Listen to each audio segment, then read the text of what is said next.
Sweet as. So just going to test 1821 combo, running 64 tooth sprocket. I've had a quick go of it, just kind of first impressions video.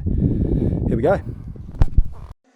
I could always be the one you wanna call when it's cold outside. I will always be the one that's right here standing by your side. Definitely feels a little bit slow on the uptake. I promise not to break you. I promise I'll Bit more grip.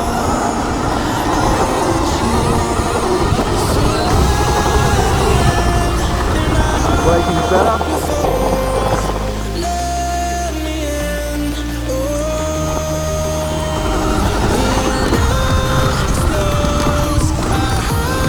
Bit more stable.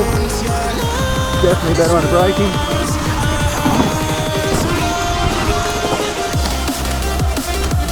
Way more corner and grip when you shoot yourself out. Rear end seems to stay straight instead of slipping everywhere on the braking. Still, this gravel's a bit slippery.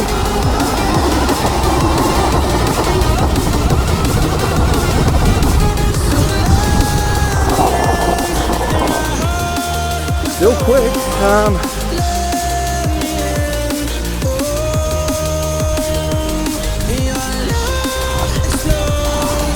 Pop the wheel heaps easier.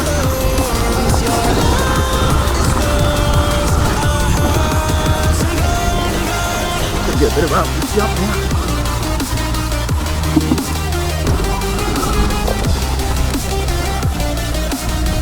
Get that one a bit wide.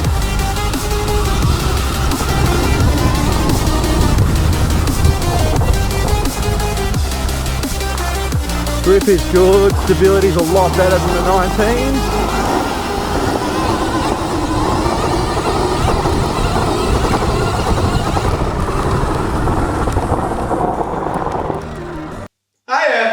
Hey! So we wanted to do a quick review on 1821-inch tyres and wheels on the Sur Ron. So I'll run you through what I've actually got, and yeah, then we'll get on to did we like them or didn't we? Cool. So I've got a 21-inch front SM Pro wheel. I've got a Starcross Michelin 90 by 121 on the rear. I've got another SM Pro wheel with an 18 by 90, which is a Dunlop K990 tyre, which is really hard to get. So I think the first thing we'll talk about would be weight. Is it noticeable? Yes. Does it really matter? Probably not in some sense. So we tested speed runs, top speed, acceleration regarding weight. We also tested battery draw. So we've done multiple rides in slightly different conditions. We noticed that on the initial acceleration, bear in mind we do run 12 kilowatt tune with 72 volt battery. 12 volt. Yeah, 12 yeah, volt. we actually run car batteries. Yeah, that's what we do. We no longer run 72 volt, we run 12 volt. Yeah. So we used a cigarette lighter actually. Yeah. We're going back to generators, just on the bikes. Alright, cool. So long story short, we run a 12 kilowatt tune. So we noticed acceleration times were no different where it really matters. So as far as on the trail, we can't tell the difference. We did do a test in the block of land. We went up to top speed and we were obviously over 100 Ks. We noticed that the standard 1919, just with MX front tyres on it, was quicker right at the very top. So we kind of think you lose roughly 5 to 10 kilometres. We didn't GPS it, we probably should have done, but essentially the speed difference at the top end is negligible because you're pretty much never going to ride there unless you're obviously riding on the ride. What basically happened is you could notice right at the top, basically, they're pretty much sitting beside each other and no one's pulling on each other. But right at the top, you'll see my bike just slowly start to itch past. It's right at the top, and at that point, you want to let off anyway because you're putting a lot of stress on your gear. But yeah, it's in my opinion, it's the top speed isn't exactly massively different, which I was quite gobsmacked with. I was quite amazed. I thought it'd be totally different. So Truett's initial opinion was, my God, it's so slow. It's half the speed. But he did come back and he tested himself with someone else riding his bike, and he's like, it ain't that much different. So, and same again with battery. So we did a quick initial test with a 100 by 100 tyre on the rear, so 100, 118. To fit that, you do have to shave the knobs. Don't buy a 100 by 100 tyre. It works, but you have to do a lot of adjustments to the kickstand because physically the pin that holds the spring sticks out. So you either run no kickstand, or you have to basically drill a hole in the kickstand and try to put the spring through that way. With the 90 by 100, 18 on the rear, you just need to put a single nut to replace the actual spring seat that pops out, and it fits fine, so you don't have to do any major modifications. It's literally change it to a bolt to hold the spring in. The chain clearance is much more acceptable, and there's no shaving the knob, so I definitely look at getting that tyre if you are going to an 18-inch rear. Battery testing, once again, so we did try 100 by 100. We definitely noticed a fair bit of difference between the original 19 setup with Moto tyres. With the setup I have now with the K990 tyre, the battery difference is negligible. Our first opinions would be, obviously it's going to suck a lot more juice. We've done multiple trail rides. We pretty much charge close to the same percentage. And we're coming back and we're 2 or 3% different after, It's very equal. It's not massive. Yeah. Another thing. It's a nice surprise again. Yeah, to short surprise. So, and to run the setup, I've got a 64 tooth sprocket to take the load off the bike. I know a lot of people run a 60 as well for that same setup. I think that's a requirement. I'm guessing that's why the battery difference isn't that much, just purely for the fact that it's not putting so much additional stress trying to turn that amount of mass. Yeah, so I have to quickly check my phone because I made a list. In notes, you wrote the list in notes. List in notes. Yep. It's like a thing on your phone. It's like an app type situation. I'm pretty sure. That's it. Yeah. Cool. Good thing we covered everything. All right. So we're going to talk about pros and cons. Before we do that, because we know a lot of people ride in a lot of different locations, and this could be different for you, but generally we ride hard pack conditions. We don't ride very much mud. In this testing, we've done no mud at all. We've done nothing that's wet. So everything has been dry, ultra grippy, dusty, or like a slight loose top to the surface. And that's about it. So bear that in mind. This is our opinion based on that. So I'll get through it to run you through all the negatives. So go to it. Give us the first real negative. You wrote the notes down. All right. I will go through the first. I already discussed all this off camera. I can't remember now. So I found trying to figure if this setup was worth buying. I did it anyway, purely for the fact I didn't think there was a good review on it, so it was worth doing. But I found there wasn't much information that kind of really explained. Like everyone goes, oh, this is 1821, best setup for the Sur Ron. Or they go 1619, best setup for the Sur Ron. So I suppose we'll start with what's good about it. So better stability in general. Yeah. And that comes with braking, cornering, Wheel stands. Because it's a wider tyre. When you're on the back wheel, the wider your tyre is, the more stable it is. Yeah, it's more stable on the back wheel. And that's what Truett loves. Yeah. A stable back wheel. So like better grip in general. I mean, I know that's pretty obvious. You've got wider tyre. You obviously can run these tyres a lot lower on PSI. So if we did something like sand or something like that, there's probably no way the 19s would be able to do it. But obviously we can let heaps of pressure out of that rear 18 and we can obviously get some traction. So the braking handling was a big one for me. So I noticed with the 19 that under hard braking, it just, the bike just slides everywhere and the rear just goes everywhere. Where this setup, it just stays dead straight. Exactly where you leave it is exactly where it stays. Like you get a bit of movement. It stays dead straight for longer. Yeah. Like I can still get the bike to get squirrely, but it gets squirrely. It doesn't. It'll stay braking straighter for longer. Where this will want to slide around and be more playful. Where that will brake in a straight line better.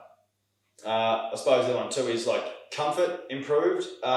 We did a ride on a trail that was it was just a fire trail. It had a fair bit of rocky terrain. Been short swap bikes. Alright. Just go.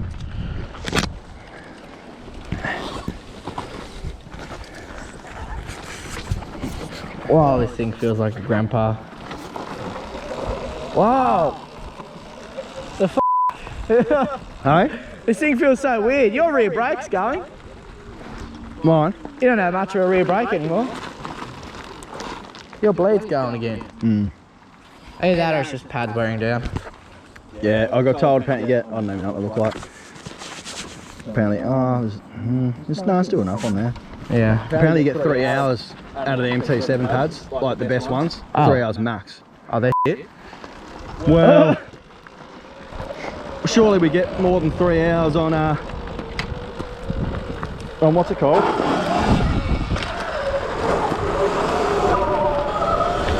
Like I know right now. Oh yeah, your brake feels way more instant. No, those. I know right now. Yeah. I could not hit those jumps on this. It's a weird. The wheels just make it feel real weird. Yeah, it's too nimble, isn't it? Like so, your bike's this is a lot more nimble. Yeah.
It feels very grandpa-y. I actually almost reckon. Like I definitely like yours. I don't know. It's just I can't find pros and cons. I just find it's different. That's the only thing I can. I'm trying to be as legit as possible. I've definitely. So when we're going through the rougher stuff, like the real rumpy. Oh, this just handles all the rough shit, but yeah. it just makes the bike feel so. It doesn't feel like it should feel. No, I don't think that's accurate. It feels different to yours, but it doesn't really. It's like this is like motorbike pointing more in towards the mountain bike direction. That's like motorbike pointing more into the motorbike direction. I think that's the best way because it's like it feels heavy, it's like slow and lethargic, and it handles the bigger shit better. Where this feels so much more nimble, tight. Like yeah, like I'm hitting the rough stuff back there when I was doing that, and it's like it's crash, crash, crash. And you're like yeah, you can feel that bigger wheels roll over bigger stuff, which is obvious, but it doesn't make it any better or worse. It's just different. I try and make this not so much opinion based but more fact based. Like this was a lot softer. You don't feel the harshness, so that's going to be easier on the bike in general. So everything, your electronics, there's going to be less vibrations running through the bike. Same for your motor, there'll be less vibrations. Your battery, less vibrations. Like every impact that your bike has is less impact to you and the bike. So as far as wear and tear on the bike, it's going to lower it, but in saying that, you also have additional weight you're carrying around, so you probably will wear out bearings, etc. quicker, but the shock input to the bike is dramatically lowered. Jumping on Truett's bike straight away on the same trail, like, you feel everything, but it's not a bad, when I say you feeling, it's not a bad feeling, it's just you can feel more of where the bike is, and that is also a bit of a pro for why that 19. That's where my positive comes in, is you have more feeling on this setup, so you feel bumps better and you can adjust the bike accordingly and it reacts to your movements better. Where this is a positive is if you want to ride it, it's easier to ride hard trails fast. So Truett's saying it's easier to ride technical terrain with 1821.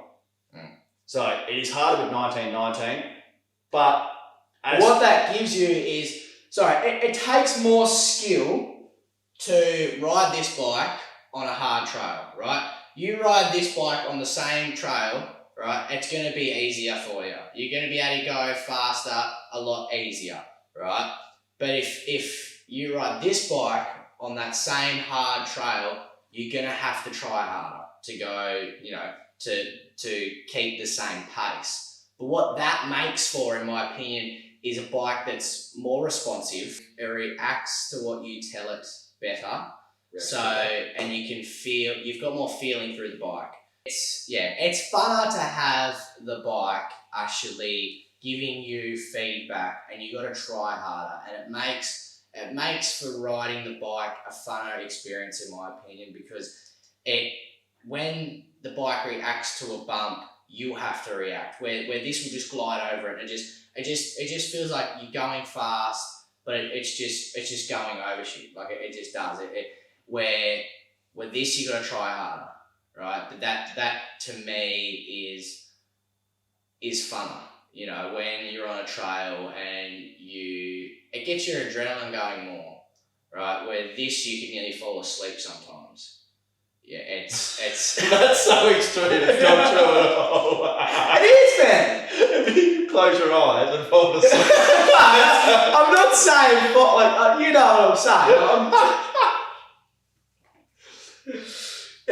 You just fall asleep. So what Truett's trying to tell you is that he prefers a rough ride.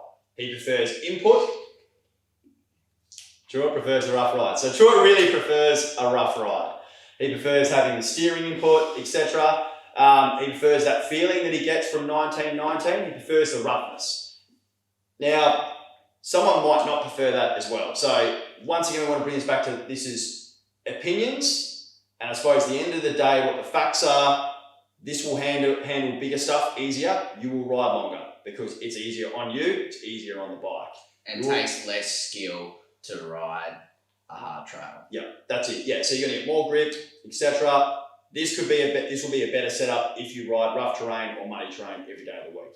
100%. If this property was glazed in mud and I couldn't get traction, then that's the only option. It is.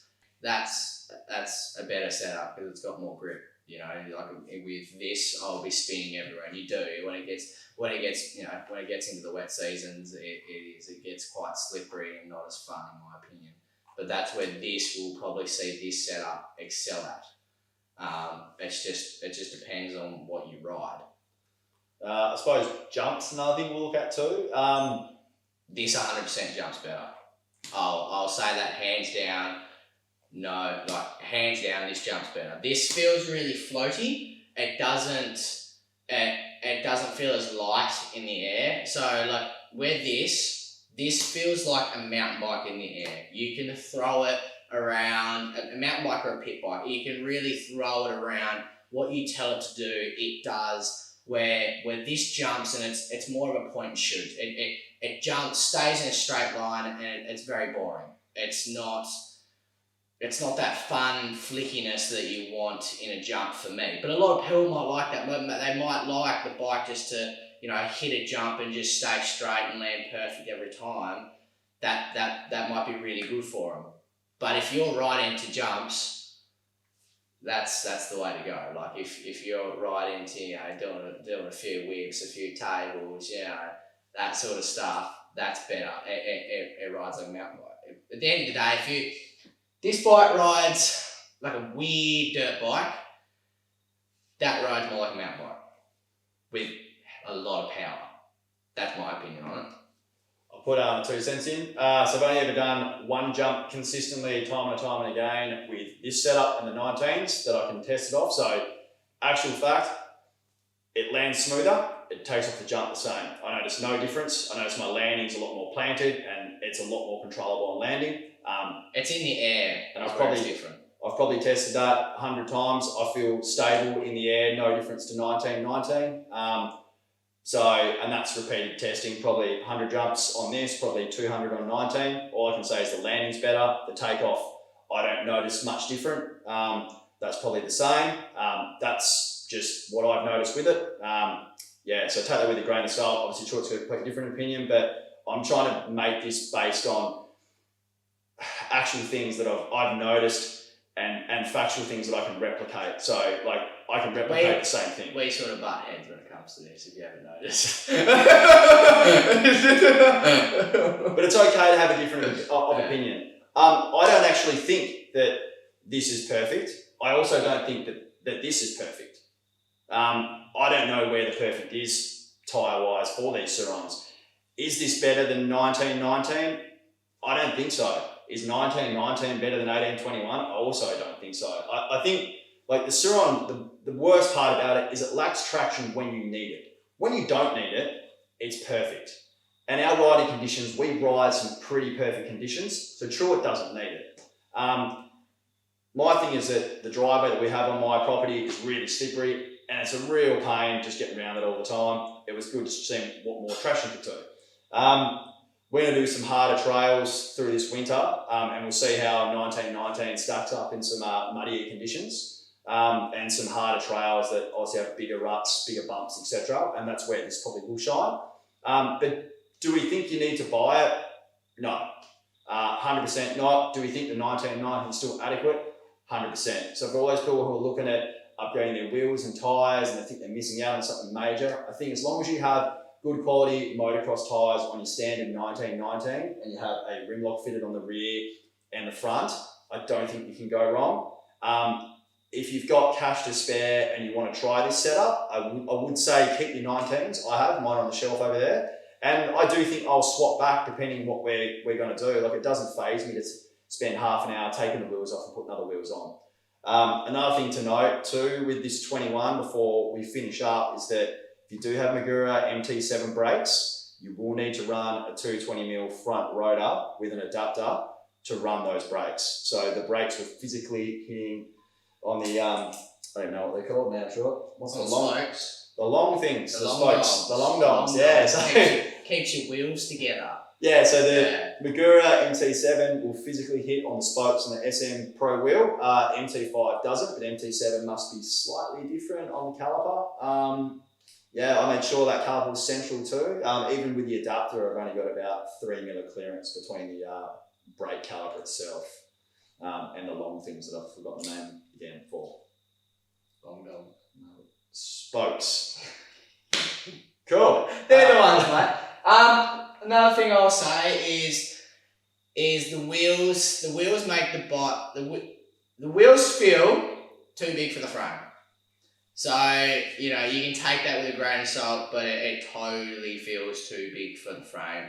In my opinion, and this is my opinion, as Jared would say, it's not fact.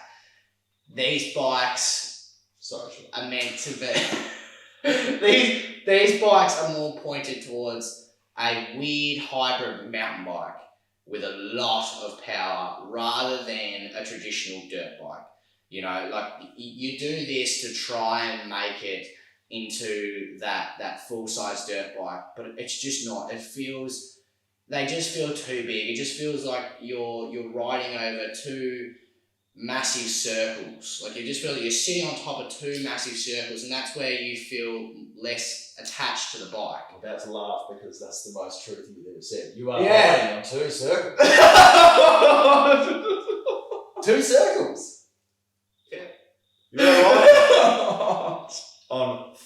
hexagon. Yeah. Nah, 4 triangles. Yeah. Actually, there's only. Yeah. You can't put that in there because that was the dumbest thing you ever said. It's like you're writing on 2 circles. I'm putting that in because that's what it feels like. The wheel's What are you writing on? wheel's 2 circles. That's not what I was getting at.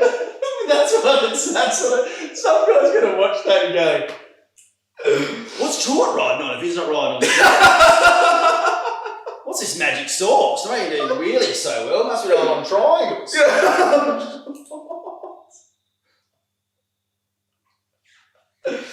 Yeah, you have to put some of this in. This is good.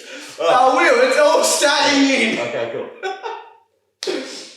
No, the frame size is too small for these wheels, right? This feels, it equals itself out. The geometry feels better. Overall, it just does. It doesn't. I like the feeling of these wheels. Not that this is bad. I still get on this and go, this is comfy, this is nice, but I just feel like I'm held back. Like I'll get into a corner and it doesn't want to give me that same agileness, that same snappy feeling that you get from this. Like I'll be expecting this to lose traction and it does, where this won't, it'll more point and shoot. So say if I want the bike to do something and I'm banking it, it will stay straight, it'll fight me, it will fight me and it'll stay straight and I actually have to physically come back up and then recorrect it. Where this will go, oh, this is what we're doing? Alright, that's what we're doing. And that can also come with, we're going to overshoot it and slide out or spin out where this won't do that. But that's where the funness comes into play for me. I like a bike that's less unpredictable and just fun. You want the bike to feel a bit scary. That's me. Some people don't like that and get that set up for that, but I like my bikes to be scary. I like it to scare me, mate. That's what I like. I like a bit of thrill in my life, and that takes away the thrill. I don't really care. I'm either or. I'm either or. Basically, I just wanted to make this to show what we thought about it. Show how cooked Truett's opinions are. I think realistically, we're kind of neither against it. No, I'm not against it. It has its place, and for me, it doesn't have its place. Like in my heart, it doesn't belong there for me. But cool. So should you buy it? Yeah. So I'm going to ask Truett. No. Should you buy it? It's the biggest waste of money. And then Truett's going to ask me. Should you buy it? I don't know. I don't know. For how expensive it is, it ain't worth it. I'll put it straight down to that. It's not worth it for how expensive it is. I mean, if you're in a really muddy terrain and you can't get traction, then it's worth it. But where we ride, it's never going to be worth it. Yet. No, but even through the winter, last winter. No, Burridge. Huh? Burridge. Oh, yet. We've got some cool rides coming up. Yeah, we've got a cool ride coming up, but I think I'm gonna prove Jared wrong. I think what it'll mean is I'll have to use more skill, which will be funner. It just will. But I'll still be able to get through the same stuff and I'll still be able to pull off the same stuff as everyone else. And I reckon you would. Yeah, no doubt. Yeah. Cool. So next video we have a video on actually how to charge your Sur Ron when you're not at home and you're camping or you're going for a long ride, you need to recharge in between and you are near your car or a place that isn't your own. We have a few options for that. So yeah, that's going to be our next video. So stay tuned for the next one and thanks for all your support. Loving it. Thank you. Woo! I forgot to do the clap and start, so I'll do it again. Oh, that's still work. That's smart. See how good that one was? It was good. Yeah. We're going to leave much rats moment in there, don't we? You probably have to leave it forever then, though, because it's gonna be funny as f.